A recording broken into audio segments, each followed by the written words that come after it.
आज हम इस वीडियो के माध्यम से इस बात पर चर्चा करेंगे कि कोई मनुष्य किस तरह से क्रोध का सम्यक ज्ञान प्राप्त कर सकता है और उससे बचाव कैसे कर सकता है और मनुष्य क्रोधजन्य पीड़ा से मुक्त रहते हुए जीवन कैसे जी सकता है। यहाँ पर जानने योग्य बात यह है कि ज्ञान वह चीज़ है जो मनुष्य को यह बताता है कि उसे किसी चीज़ का उपयोग एवं उपभोग कैसे करना चाहिए, वह चीज़ वास्तव में क्या है, उसके साथ मनुष्य को व्यवहार कैसा करना चाहिए और अगर कोई चीज़ मनुष्य के लिए पीड़ा व दुख का कारण बनती है तो मनुष्य को ऐसी चीज़ से अपनी बचाव व सुरक्षा कैसे करनी चाहिए। अगर उक्त बातें मनुष्य जान जाए किसी चीज़ के संबंध में तो मनुष्य किसी चीज़ का सम्यक उपयोग कर सकता है, उपभोग कर सकता है और अगर उससे किसी भी तरह की पीड़ा व दुख होने होती है या हो सकती है तो वह उससे बचाव कर सकता है। अगर मनुष्य को क्रोध का सम्यक ज्ञान हो जाए और वह सावधानी पूर्वक अपने कर्म व कर्तव्य का निर्वहन करता हुआ जीवन यापन करे तो नहीं के बराबर ऐसी स्थितियां बनेंगी कि वो उसे क्रोध का शिकार होना पड़ेगा या वह क्रोध जैसी चीज़ों के आने से पहले ही उनसे वह अपने को दूर कर लेगा और इस तरह से वह क्रोध से बच जाएगा। इसका कारण ये है कि क्रोध आने पर मनुष्य को पीड़ा व दुख न हो यह संभव नहीं है और उससे कोई गलत कार्य न हो यह भी संभव नहीं है। लेकिन अगर मनुष्य समय रहते उस चीज़ से स्वयं को विरक्त कर ले या दूर कर ले जिससे उसे क्रोध आ सकता है तो वह क्रोध से बच सकता है। बचाव मनुष्य के लिए सबसे उत्तम होता है क्योंकि कोई चीज़ होने ही न पावे और मनुष्य उसके दुष्प्रभाव से बच जाए, इससे बड़ी अच्छी बात और कुछ नहीं। क्योंकि किसी चीज़ के होने पर उससे बचने का उपाय या उससे मुक्त होने का उपाय एक अलग बात हो जाती है। रोग ना हो तो इलाज की कोई ज़रूरत नहीं पड़ती है, लेकिन अगर रोग हो जाता है तो इलाज की ज़रूरत पड़ती है और इलाज में होने वाले समय, धन, पीड़ा आदि को भी मनुष्य को सहन करना पड़ता है। इसलिए मनुष्य के लिए आवश्यक यह होता है कि जिन चीज़ों से उसे पीड़ा व तकलीफ हो उन चीज़ों से वह बचाव का सम्यक साधन अपने पास रखे और उनसे बचता हुआ जीवन जिए। यही मनुष्य की समझदारी है, बुद्धिमत्ता है। यहाँ पर जानने योग्य बात यह है कि क्रोध मन की एक अवस्था होती है। मन की अवस्था को मनुष्य तभी जान सकता है जब वह उससे जुड़े। इसका कारण यह है कि मनुष्य किसी चीज़ का ज्ञान ठीक ठीक तरीके से तभी कर सकता है जब वह जुड़ता है।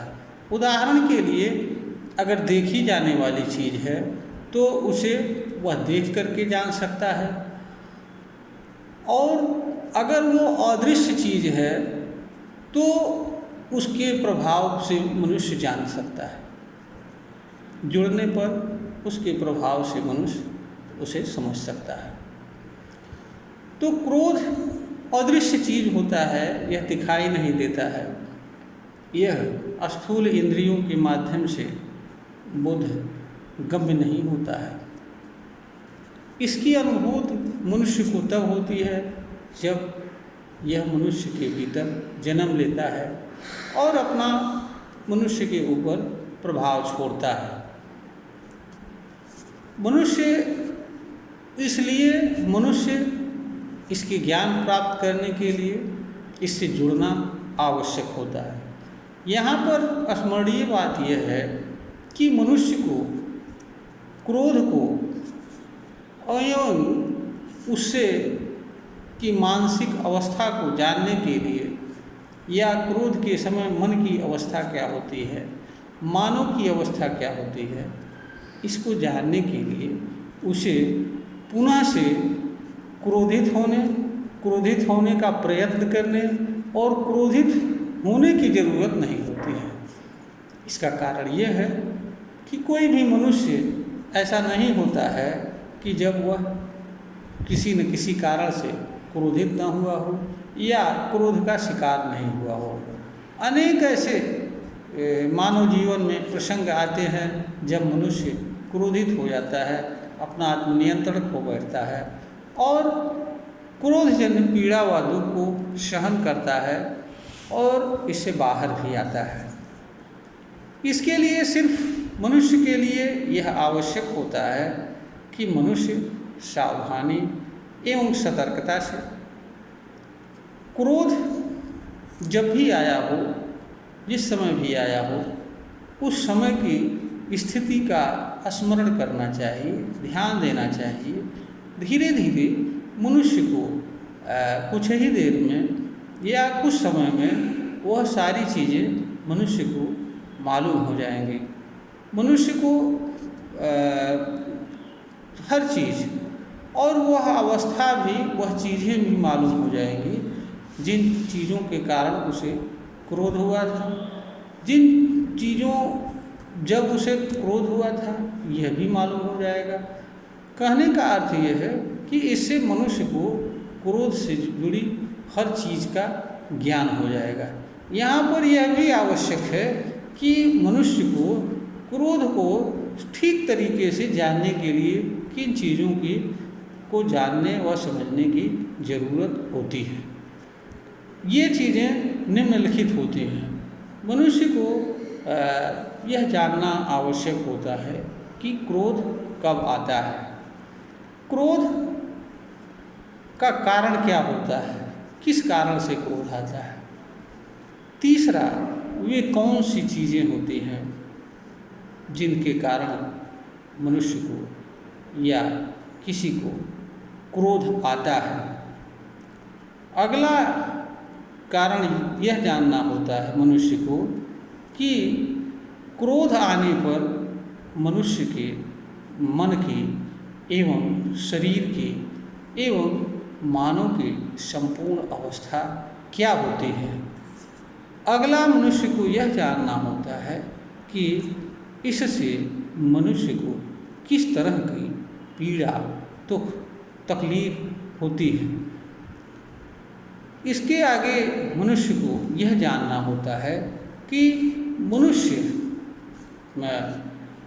क्रोध की अवस्था में किस तरह से अपना आत्मनियंत्रण होता है और किस तरह से वह ऐसा कार्य करता है जो सामान्य मनुष्य नहीं करता है या सामान्य दशा में या कोई भी समझदार मनुष्य नहीं कर सकता है या उसे नहीं करना चाहिए। आगे उसे यह देखना चाहिए कि किस तरीके से वह क्रोध से बाहर आया था, या उसे यह जानना चाहिए कि सरल से सरल तरीका मनुष्य को क्रोध से बाहर निकलने के लिए या क्रोध से मुक्त होने के लिए क्या हो सकता है। अगर इन चीज़ों को मनुष्य ठीक ठीक तरीके से जान जाए तो मनुष्य निश्चित ही क्रोध का ठीक तरीके से ज्ञान प्राप्त कर सकता है और क्रोध से बचाव कर सकता है। यहाँ पर जानने योग्य बात यह है कि मनुष्य को उस समय क्रोध आता है जब दो मनुष्य किसी चीज़ पर बातचीत कर रहे होते हैं। बातचीत में दोनों के विचार परस्पर विरोधी होते हैं, एक दूसरे को स्वीकार नहीं करने वाले होते हैं। इसका परिणाम यह होता है कि दोनों मनुष्य के विचारों में संघर्ष होती है। जब किसी मनुष्य के मन के भीतर दो परस्पर विरोधी विचार संपर्क में आते हैं, जुड़ते हैं, तो दोनों एक दूसरे के प्रति रिएक्शन व्यक्त करते हैं। इस रिएक्शन से मनुष्य का जो मन होता है वह अपनी सामान्य क्रियाशीलता की अवस्था को खो बैठता है, वह अनियंत्रित हो जाता है। मन के अनियंत्रित होते ही मानव का शरीर एवं उसके द्वारा संपन्न होने वाले समस्त क्रियाकलाप व क्रियाकर्म भी अनियंत्रित हो जाते हैं। मनुष्य अपना आत्मनियंत्रण खो बैठता है।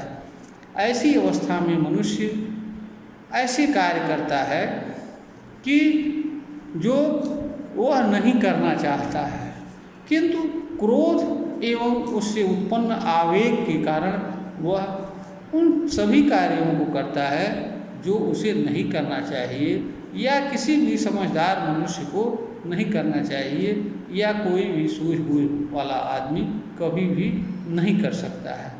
ऐसा मनुष्य इसलिए करता है क्योंकि वह किसी चीज़ पर सोचने, विचारने एवं निर्णय करने तथा निर्णय के अनुसार कर्म करने की क्षमता को खो बैठता है।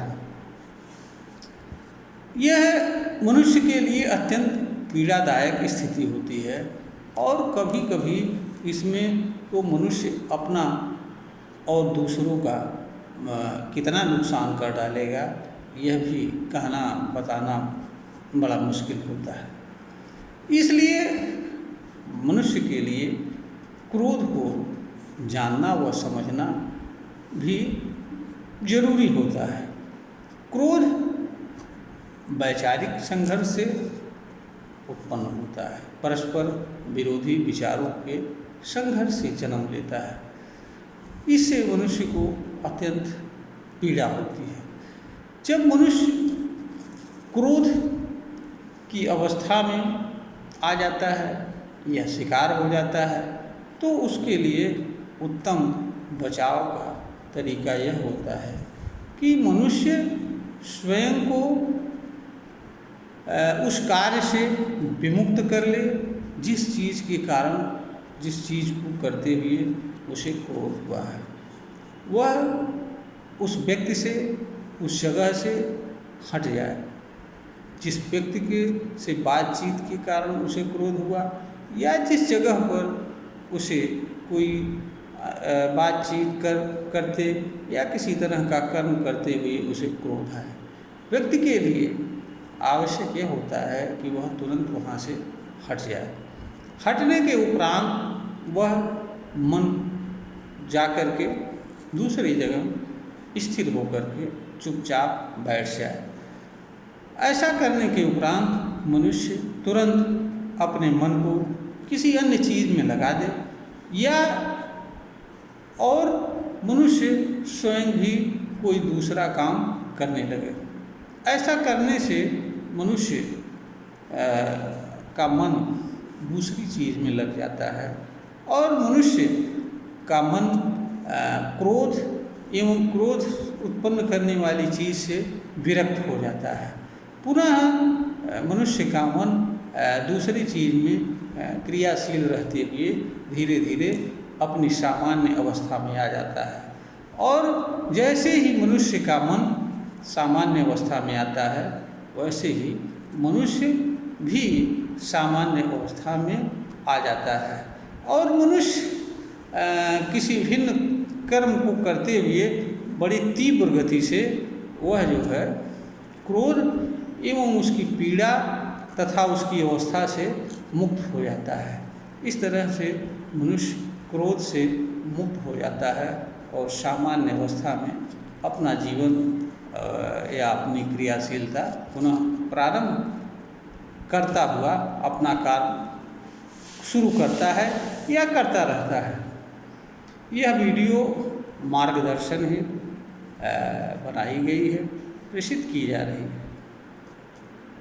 श्रोता को अगर यह प्रतीत होता है कि यह वीडियो ज्ञानवर्धन के योग्य है, इसे लाइक करें, सब्सक्राइब करें, शेयर करें।